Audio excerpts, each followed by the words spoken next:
qui ont commencé depuis le mois de juin et le Seigneur m'avait dit de me taire parce que ça allait finir tout seul. Et j'ai vu comment c'est fini tout seul. Mais il y a d'autres niveaux d'attaque. Dieu m'a dit là, tu vas parler. Soyez en paix. Dieu m'a donné la sagesse de parler maintenant. Soyez en paix, respirez.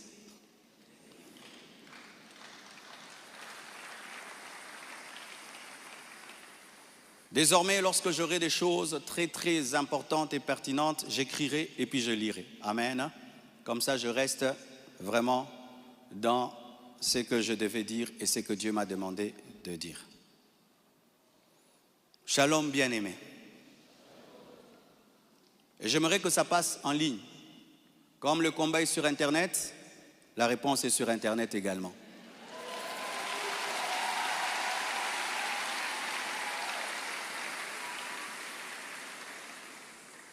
Je n'avais pas l'intention de m'exprimer publiquement à ce sujet, mais voyant le plan manifeste de l'ennemi, de s'aimer la division et de tenter de déstabiliser la communauté CREFEM, j'ai été conduit à sortir de mon silence. Et cela se fait aujourd'hui dans toutes les extensions compassion dans le monde. Les pasteurs vont parler en résumé ce que je suis en train de dire ici, car les fidèles ont besoin de réponses. S'il ne s'agissait que de moi, j'aurais gardé le silence, car de telles choses me sont souvent arrivées. Mais puisque l'honneur de l'Église et la paix de plusieurs sont en jeu, je dois parler, car il y a un temps pour se taire, un temps pour parler. Suite au décès de mon épouse Blanche, j'avais pris l'initiative de faire construire une maison pour ma belle-mère en mémoire de sa fille. Et c'était ça le plan d'ailleurs, je ne sais pas s'il y a les photos, c'était ça le plan de cette maison R+1. Par amour pour elle, par amour pour sa fille en mémoire d'elle. Sur la parcelle, ma parcelle qui est à Bibois, 10 mètres sur 30 que j'allais lui donner. 10 mètres, 15 mètres sur 30, ou 10 mètres sur 30, j'ai oublié. Alors, lorsque j'ai décidé de le faire, le projet était déjà en cours avec son fils et un architecte, d'ailleurs celui qui est en train de nous construire ici. J'ai décidé d'en informer également la branche paternelle de la famille, pour des raisons de transparence. C'est alors que l'on m'a demandé de donner la même chose en espèces pour la famille paternelle. Ça veut dire l'argent que je vais dépenser pour construire cette maison pour la maman, que je donne aussi la même somme du côté du papa. J'ai expliqué que je ne pouvais donner que 250 000 $ pour l'ensemble des deux familles, considérant que je n'ai qu'une seule belle famille et qu'il leur revenait de se répartir cela entre eux. Mais à ma grande surprise, on m'a dit que la maison était considérée comme un cadeau que Blanche avait promis un jour et qu'elle ne comptait pas donc dans l'héritage. Ils exigeaient donc une somme supplémentaire pour atteindre un total de 800 000 $. Par ailleurs, certains membres de leur famille ont contesté ma désignation légale comme liquidateur de mes propres biens, réclamant que ce rôle soit attribué à ma belle-mère. Ce que j'ai catégoriquement refusé, car cela ne respecte ni le droit ni l'équilibre. Comment je peux être vivant et c'est quelqu'un d'autre qui va liquider mes biens? Ils m'ont également reproché d'avoir exprimé pendant le deuil ma volonté de ne plus me remarier, une déclaration faite sous le choc et la douleur, car lorsqu'on pleure, on dit des choses, en prétendant que j'avais menti parce que j'ai finalement choisi de reconstruire ma vie. L'un d'eux m'a même dit que je devais rester veuf jusqu'à ce qu'ils reçoivent leur héritage. 2 réunions ont eu lieu entre moi et une partie de ma belle famille. Malheureusement, aucun accord n'a pu être trouvé. Ils m'ont officiellement réclamé 800 000 $ au travers de mes avocats, tandis que j'avais proposé 250 000 $ à l'amiable, par amour, par respect et pour honorer la mémoire de Blanche. Cela alors même que dans ma famille Tounassi, les biens sont toujours laissés à 100% aux orphelins, car cela est notre coutume, nous ne dérangeons jamais les veuves ni les veufs, tout est donné aux orphelins.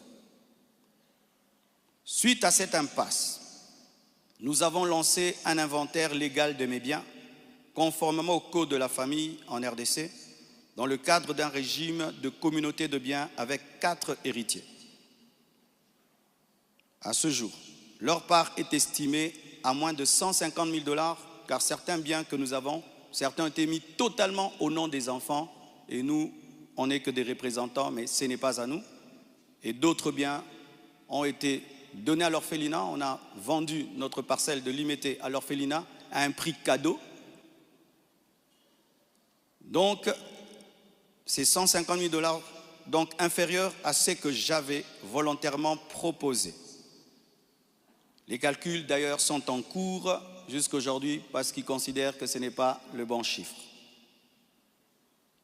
Mais alors que les discussions entre avocats étaient en cours et que j'étais en voyage, certains ont choisi la voie de la diffamation publique. Leur objectif, me nuire personnellement et anéantir le ministère. Ils me l'ont dit clairement, que nous allons détruire ton ministère, nous allons détruire ta réputation, nous allons détruire l'Église. Récemment, un appel, un numéro anonyme d'Afrique du Sud m'a confirmé ce plan. La personne a affirmé détenir plusieurs enregistrements vocaux dans lesquels Blanche était en train de se confier à sa maman. Et un jour, je parlerai de tout ça, mais pas maintenant. J'en parlerai dans 1 mois, 6 mois. Un jour, je parlerai de tout ça. Ces paroles arrachées de leur contexte et de leur timing, me faisant passer pour un mauvais mari, notre couple pour un couple détruit, alors que la plupart d'entre vous ici, vous savez combien nous nous aimions, mais dans chaque couple, il y a des temps, des fois, des petites frictions, comme dans tous vos couples. Et en 18 ans, jamais nous n'avons parlé de divorce, je ne l'ai jamais frappé, je ne l'ai jamais insulté, je ne l'ai jamais tapé. Après 18 ans de mariage, je lui ai redemandé en mariage. Je suis allé prêcher dans l'église de mon fils Olivier, au Botswana. Tout ce qu'il m'a donné pour me bénir, je lui ai acheté une bague en diamant et je lui ai redemandé en mariage. Elle avait même témoigné dans une émission ici. Quand vous voyez ces dernières vidéos, cette femme était heureuse, était épanouie. Aujourd'hui, on veut changer toute cette belle histoire en un couple détruit. C'est totalement faux. Ceux qui veulent me croire, croiront. Ceux qui ne veulent pas, ne croiront pas. Mais je sais qui je suis devant Dieu et comment j'ai fait de tout mon mieux pour que cette femme ne manque de rien et de rien et de rien. Je ne sais pas si un jour Oracle pourra m'appeler et je l'enregistrerai pour un jour sortir ces enregistrements. Des fois, je me pense être dans un film. Il m'a aussi été reproché faussement qu'Esther venait déjà à Kinshasa du vivant de Blanche, ce qui est faux. Vous pouvez aller à la DGM, c'est seulement le mercredi. Elle est venue quand? Mercredi qu'elle est venue. Et d'ailleurs, quand elle est arrivée à l'aéroport, la DGM devait l'amener parce que c'était sa première fois. Je l'ai rencontrée après le départ de Blanche au travers d'un ami. Avant cela, je ne la connaissais pas. On ne se connaissait pas. Et on dit que j'allais souvent au Canada, plus de 10 fois. De toute ma vie, je suis allé au Canada que 2 fois, pendant que Blanche était vivante. Et après, j'ai voulu aller, je n'ai pas eu le visa. Ceux qui font mes démarches de visa du Canada sont là. Je ne suis même pas allé 3 fois au Canada dans ma vie. Et ce qui est pire, on dit que j'ai pris ces biens, ces sacs, C'est plutôt ces habits, j'ai mis dans des sacs poubelles pour donner à la belle famille. Est-ce que toi, tu gardes tes habits dans des sacs poubelles pour que moi j'ai des sacs poubelles à mettre des vêtements? On a mis ces habits dans des valises et dans des gros sacs parce qu'il y en avait beaucoup. Quand ils sont venus prendre les habits, ils ont cru qu'il y en aurait quelques-uns. Il n'y avait pas assez de place dans leur voiture. J'ai dû leur prêter même un bus pour amener les habits. Il y avait au moins 4 grandes valises et des grands sacs. Les sacs là qu'on utilise quand on a trop de vêtements. Mais ce ne sont pas des sacs poubelles. Plus de 6, si j'ai oublié. J'ai même la photo, je compte parce qu'il faut être précis. C'est ça, 4 valises et 1, 2, 3, 4, 5, 6 grands sacs. Et si certains doutent, je vais vous envoyer tout ça au président des départements. Vous aurez ces photos. Tout ça pourquoi?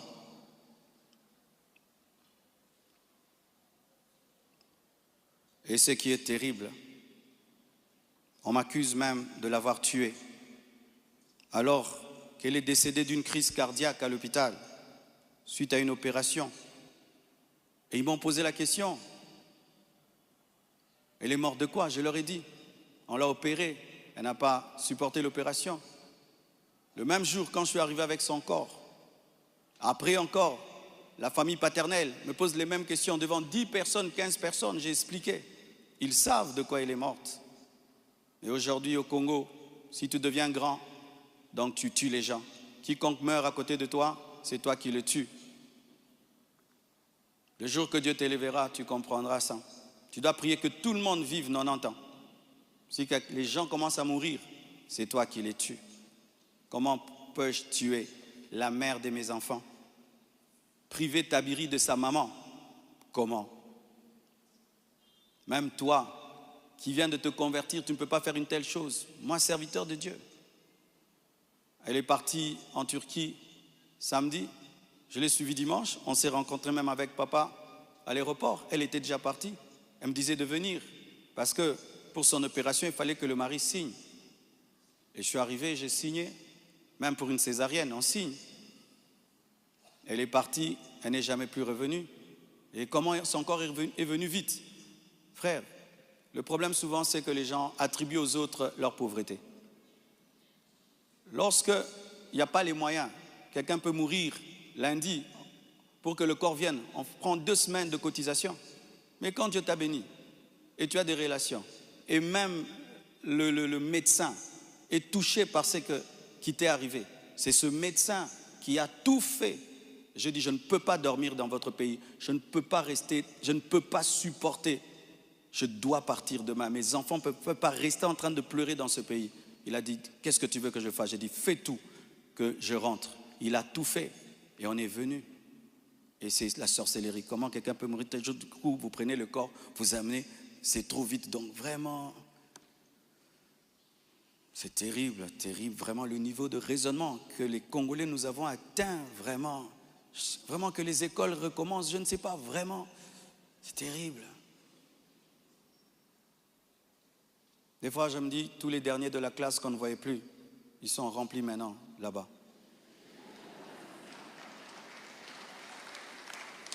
Et vous savez, le dernier de la classe, le professeur donne un cours de 2 heures du temps, et puis il a 1 sur 10. Le premier de la classe, il comprend, tu l'as 10 sur 10. Tu te dis, comment tu ne comprenais pas? C'est ça, maintenant, on a des cerveaux des derniers de la classe en RDC. Dis à ton voisin, même ce que tu es en train de comprendre, ce que le pasteur dit. Il faut vérifier, hein. Peut-être tu es un dernier de la classe à côté de toi.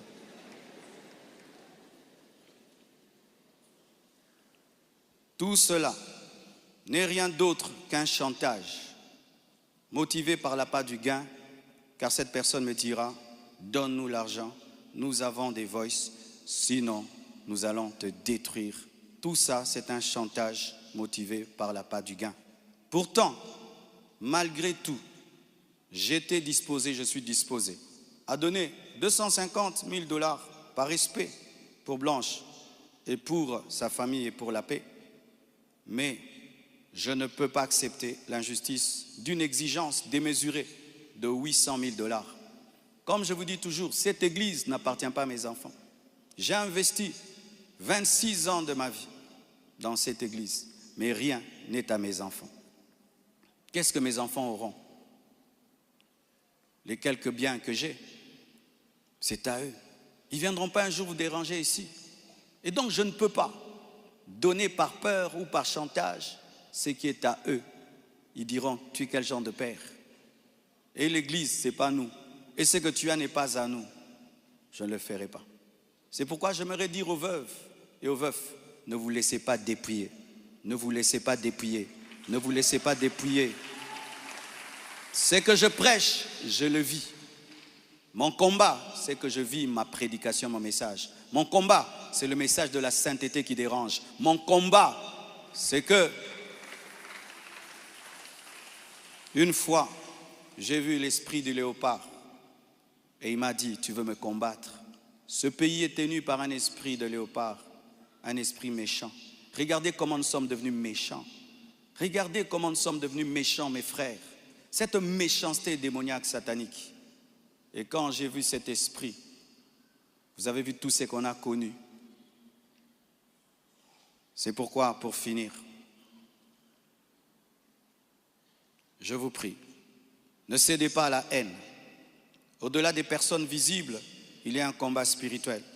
C'est une attaque de l'esprit de léopard que Dieu m'avait déjà révélé. Un esprit rusé et violent qui cherche à abattre les hommes de Dieu et à ravager les familles.